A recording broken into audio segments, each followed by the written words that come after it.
सोलापूर महानगरपालिकेच्या वतीने दिवाळी निमित्त शहरातील विविध ठिकाणी स्वच्छतेचे विशेष अभियान राबवण्यात आले।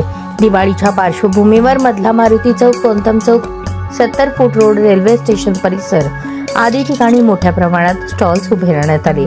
या ठिकाणी सणानंतर मोठ्या प्रमाणात कचरा साचल्याने नागरिकांच्या सोयीसाठी महानगरपालिकेच्या स्वच्छता विभागामार्फत आज सकाळपासूनच या सर्व भागांमध्ये कचरा संकलनाचे काम हाती घेण्यात आले। सकाळी 10 वाजेपर्यंत सर्व रस्त्यांची पूर्ण स्वच्छता करून घेण्यात आली असून एकूण 48 टन कचरा संकलित करून उचलण्यात आला। या उपक्रमात घनकचरा विभागाचे सहाय्यक आयुक्त शशिकांत भोसले यांच्या अधिपत्याखाली मुख्य सफाई अधीक्षक नागनाथ बिराजदार, मुख्य आरोग्य निरीक्षक, सफाई कर्मचारी तसेच यंत्रणा यांनी मनापासून सहभाग नोंदवला। महानगरपालिका आयुक्त डॉक्टर सचिन ओंबासे यांच्या मार्गदर्शनाखाली व अतिरिक्त आयुक्त वीणा पवार यांच्या नियंत्रणाखाली हे स्वच्छता अभियान राबवण्यात आले।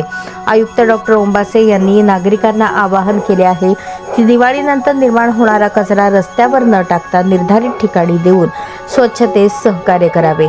सणाचा आनंद घेत असताना स्वच्छ सोलापूर घडवण्यात प्रत्येक नागरिकाने हातभार लावावा असेही त्यांनी सांगितले।